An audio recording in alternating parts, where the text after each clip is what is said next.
Okay ဆိုတော့ခဏကကျွန်တော်တို့ export ထုတ်လိုက်ပြီပေါ့နော်ကျွန်တော် export ထုတ်လိုက်ပြီပြီးရင်ကျွန်တော်တို့ကဒီတပ်ပုံကိုဗီဒီယိုပြောင်းလိုက်ပြီပေါ့နော်ဆိုတော့ကျွန်တော်တို့အခုကိုကျွန်တော်တို့ခဏကထုတ်လိုက်တဲ့ဒီ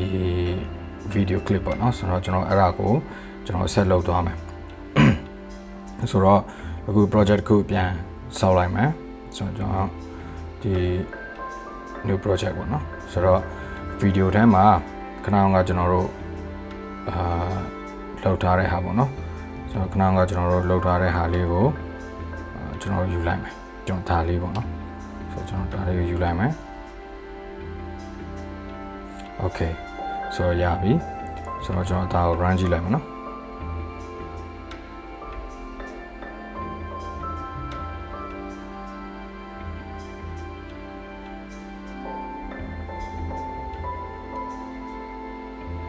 Okay ဆိုတော့ကျွန်တော်တို့ဒါကိုအခုဒီကောင်ကကျွန်တော် the second ရဲ့ the frame ကိုကျွန်တော် the second ရဲ့၄ပုံတစ်ပုံလောက်ပဲလောက်ထားတာတော့မှကျွန်တော်တို့ကဒီဟိုနည်းနည်းနေရပေါ့နော်ဆိုတော့ကျွန်တော်အဲ့ဒါကိုနည်းနည်းမြန်ချင်တယ်ဆိုတော့ကျွန်တော်တို့အဲ့ဒီ speed ကိုတွားလိုက်မယ်ပြီးရင်ကျွန်တော်ဒီ curve ကိုအသုံးပြုလိုက်မယ်ပေါ့နော် curve နဲ့လုပ်လိုက်မယ်ဆိုတော့ကျွန်တော်ဘယ်လောက်ထိလဲဆိုတော့ဒီကောင်းလဲ okay ကောင်း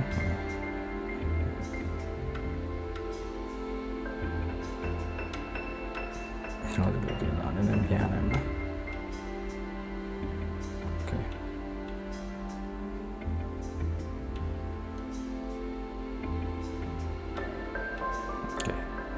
လုပ်ကြည့်မယ်နော်ဒါမှမဟုတ်ရင်ကျွန်တော်တို့ဒီအားလုံးတပြေးညီအပေါ်ကဟာကိုကျွန်တော်လုပ်ကြည့်လိုက်မယ်ဒီအောက်ပိုင်းကကျွန်တော်နေတော့မယ်ပေါ့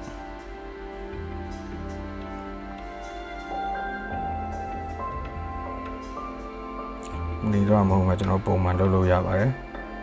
ပုံမှန် speed နဲ့ပေါ့နော်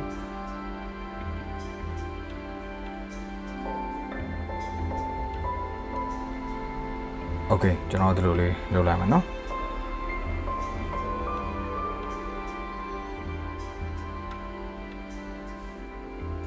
Okay ဆိုတော့ကျွန်တော်ဒီလောက်ထားတဲ့ဟာကိုကျွန်တော်တို့ import ပြန်လုပ်ပြီးဆိုတော့ကျွန်တော်တို့ actually run ကြည့်လိုက်မယ်နော်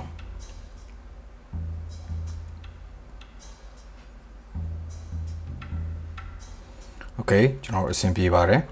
ဆိုတော့အခုကျွန်တော်တို့ကဒီမှာကျွန်တော်ပြင်ဆင်ထားတဲ့ sound effect လေးကျွန်တော်ထည့်မယ်ပေါ့နော်ဆိုတော့ကျွန်တော်ဒီအပေါ်က music icon မှာကျွန်တော်နှိပ်လိုက်မယ်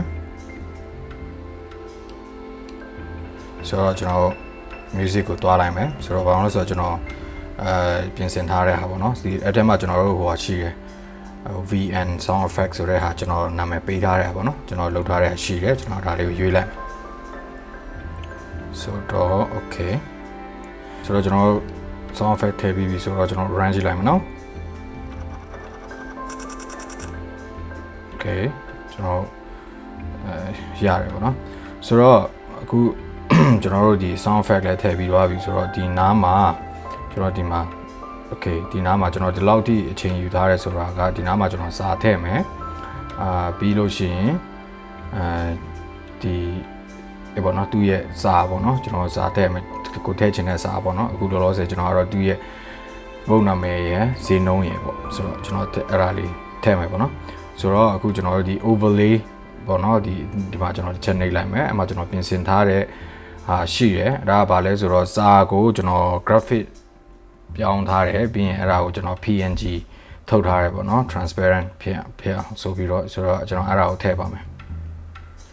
okay ဆိုတော့ကျွန်တော်ယူလိုက်မယ်ပြီးရင် photo ထဲက okay ဒီမှာ mode ဆောင်ဆိုရပါတော့ဆိုတော့ကျွန်တော်ဒါကို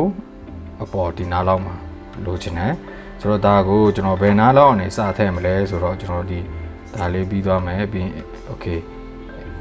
နည်းနည်းလေးလာမယ်ပြီးရင်အနာတော့အနေပေါ့နော်ကျွန်တော်ဒါကိုစထည့်ချင်တယ်ဆိုတော့ကျွန်တော်ထည့်မယ်ဒါကိုကျွန်တော်အဆုံးထိကျွန်တော်ထည့်မယ် ပြီးရင်ကျွန်တော်ဒါကိုဘယ်လိုလုပ်ချင်လဲဆိုတော့ okay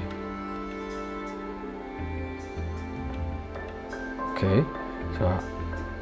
အပေါ်ဒီလောက်ဆိုရင်ဟုတ်ပြီဆိုတော့ကျွန်တော်ဒါကိုeffect လေးထည့်ချင်တယ်ဆိုတော့နည်းနည်း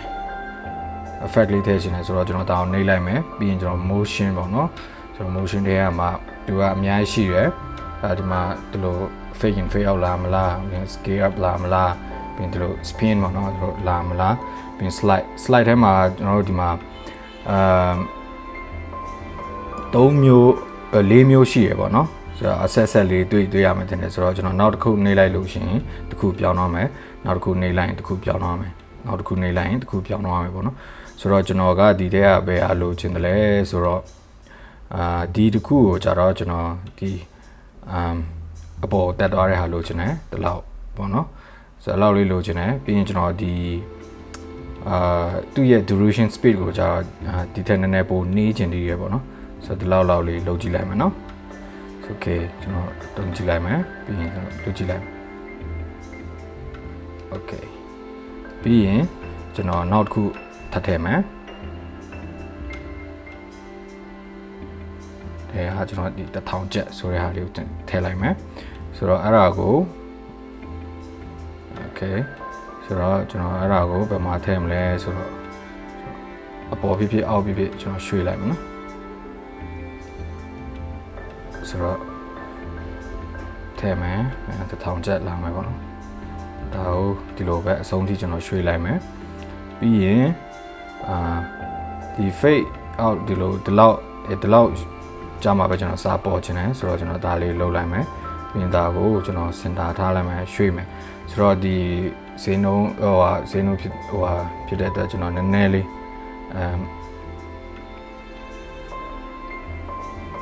ခဏလေး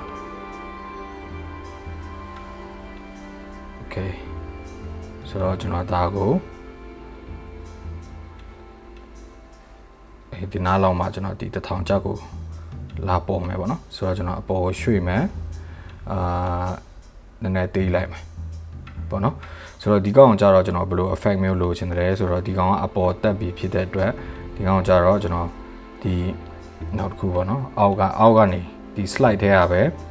ဒီလိုအောက်ကနေလာတဲ့ဟာလေးလိုချင်တယ်ဆိုတော့ဒီကောင်ကြတော့ကျွန်တော်နည်းနည်း speed ကနည်းနည်းမြန်ချင်တယ်အဲ့လောက်ဖြစ်ချင်တယ်ပေါ့နော်ဆိုတော့ကျွန်တော်လိုကြည့်လိုက်ရအောင်အစားအနေပေါ့နော်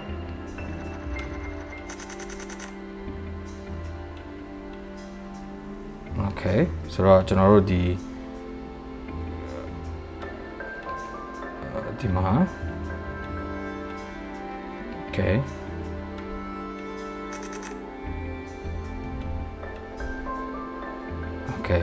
ဆိုတော့1000တန်ကိုကျွန်တော်အပေါ်နည်းနည်းထပ်ရွှေ့အောင်မယ်နော်ဒီလောက်လေးလုပ်မယ်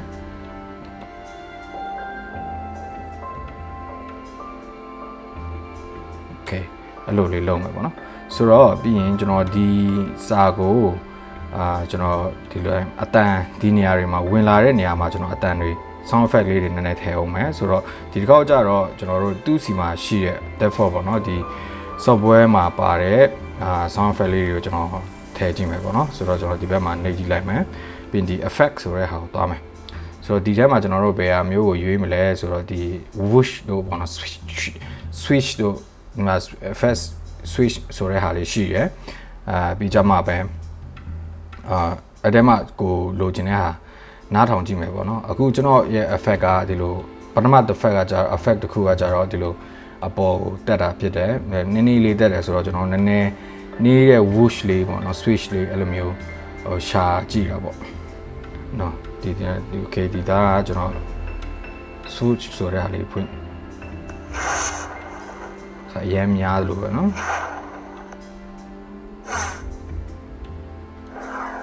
okay ဒီ fly ဆိုတဲ့ဟာလေးလည်းအပေါ်ကဟာကိုက်လောက်တယ်ဆိုတော့ကျွန်တော်ဒါကိုရွေးလိုက်မယ်နော် okay ဆိုတော့ကျွန်တော်တို့စမ်းကြည့်လိုက်မယ်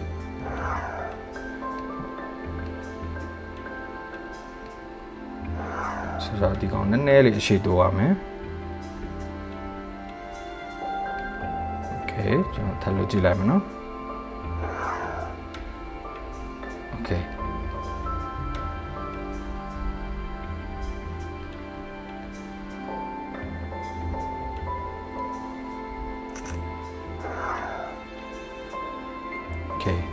1000ဆိုတဲ့နေရာမှာလဲကျွန်တော်ဒီကောင်းမှာလဲကျွန်တော်ထည့်မယ်ဆိုတော့ဒီကောက်ကြတော့မြန်တဲ့ဟာဖြစ်တယ်ဆိုတော့အတွက်ကျွန်တော် fast ဖြစ်တဲ့ဟာလေးကိုကျွန်တော်နည်းနည်း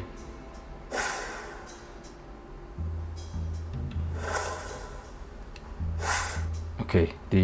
fast switch ဆိုတဲ့ဟာလေးကိုကျွန်တော်ရွေးလိုက်မယ် Okay ကျွန်တော်လုပ်ကြည့်လိုက်မယ် Okay ရပြီဆိုတော့ကျွန်တော်နည်းနည်း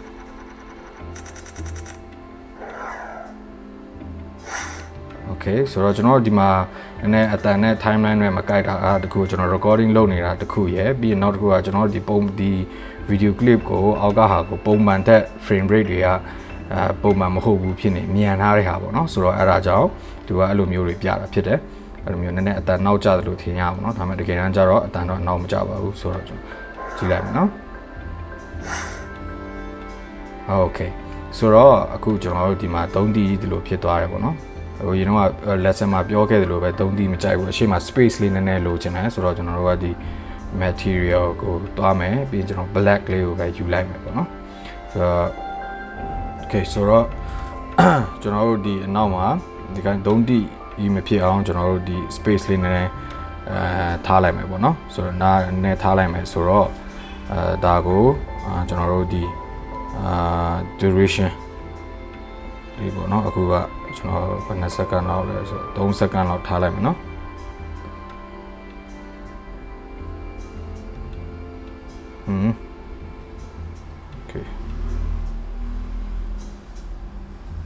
Okay 3စက္ကန့်လောက်ထားလိုက်မယ်ပြီးရင်ဆိုတော့ဒါကိုကျွန်တော်တို့ကကျွန်တော် fade out လေးလုပ်လို့ရတယ်ပေါ့နော်ဆိုတော့ဒီကောင်ကို black နဲ့ပဲတွားမယ်ဆိုတော့ okay ဒီလိုမျိုးလေးကျွန်တော်တွားလို့ရပါတယ်ကျွန်တော် transition ကိုဒီလိုလေးထားလိုက်မယ်ပေါ့နော်ဆိုတော့နည်းနည်းများလိုက်မယ်ဆိုတော့ကျွန်တော်တို့က okay ဆိုတော့ဒီကောင်ကများနေသေးတယ်များတော့ဆိုအိုးများပါတယ်နော်ဆိုတော့လောက်ထားလိုက်မယ် Okay ဆိုတော့ကျွန်တော်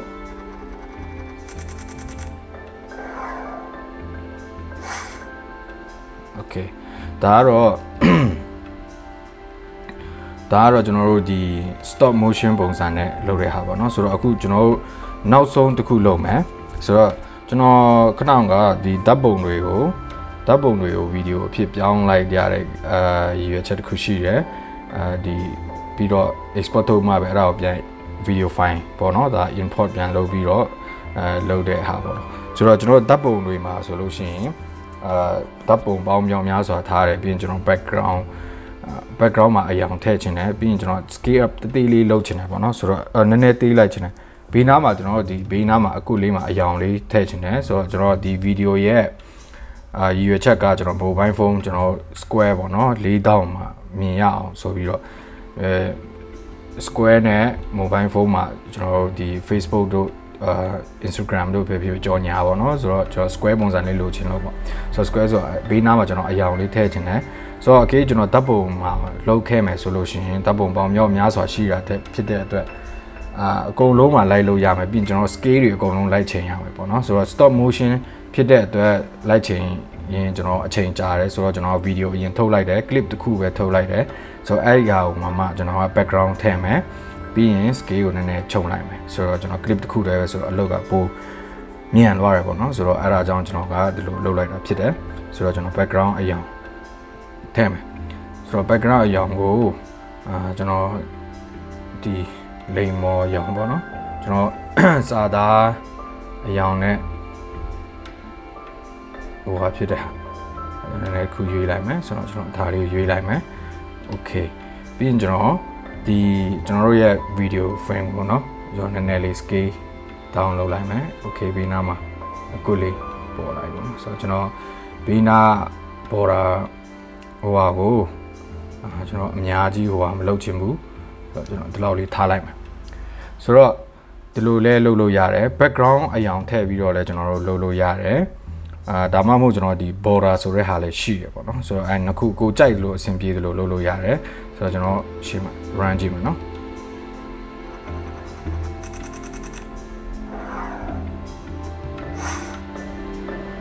Okay ဆိုတော့ကျွန်တော်တို့ရဲ့နည်းနည်းပိုလာပါတဲ့ဒီ presentation လေးကျွန်တော်ရသွားပြီပေါ့နော်ဆိုတော့ color ထည့်ခြင်းကျွန်တော်ထပ်ထည့်လို့ရသေးတယ်ပေါ့နော်ဆိုတော့ဒါပေမဲ့ကျွန်တော်ကတော့ဒီ video clip မှာနည်းနည်း promotional ဟိုပုံစံမျိုးဖြစ်တဲ့အတွက် color တွေပါတယ်မထည့်တော့ဘူးဒီတိုင်းကကောင်းတယ်လို့ကျွန်တော်ခံစားရတယ်ပေါ့နော်ဆိုတော့ကျွန်တော်ဒါလေးကိုကျွန်တော်ဒီလိုပဲဆက်ထားလိုက်မယ်ပေါ့နော်ဆိုတော့အခုကျွန်တော်တို့ရဲ့ဒီ stop motion ပုံစံနဲ့ကျွန်တော်တို့ဒီ video တစ်ခု creating လုပ်တဲ့ဟာပေါ့နော်ကျွန်တော်တို့mobile phone နဲ့ပဲရိုက်တယ်ပြီးရင်ကျွန်တော်တို့ဒီအခုမြင်တွေ့ရတဲ့အတိုင်းပဲကျွန်တော် mobile phone နဲ့ပဲကျွန်တော် edit လုပ်တယ်ပေါ့နော်ဆိုတော့ဒါမျိုးကိုကျွန်တော်တို့လွယ်လွင့်တကူလုပ်လို့ရပါတယ်ဆိုတော့အဲ့ဟာလေးကိုကျွန်တော် tutorial လေးလုပ်ပြတာဖြစ်ပါတယ်ဆိုတော့အားလုံးကိုကျေးဇူးတင်ပါတယ်ကျွန်တော် channel ကိုကျွန်တော်ရဲ့ video တွေကိုသဘောကျတယ်ဆိုလို့ရှိရင်တော့subscribe လုပ်ထားပေးဖို့တောင်းဆိုပါတယ် okay Facebook ပေါ်မှာကြည့်နေတယ်ဆိုရင်တော့ like and share ပေါ့နော်ကျွန်တော်ဒါလေးလုပ်ပေးဖို့တောင်းဆိုပါတယ်ဟိုကျေးဇူးတင်ပါတယ်ခင်ဗျာ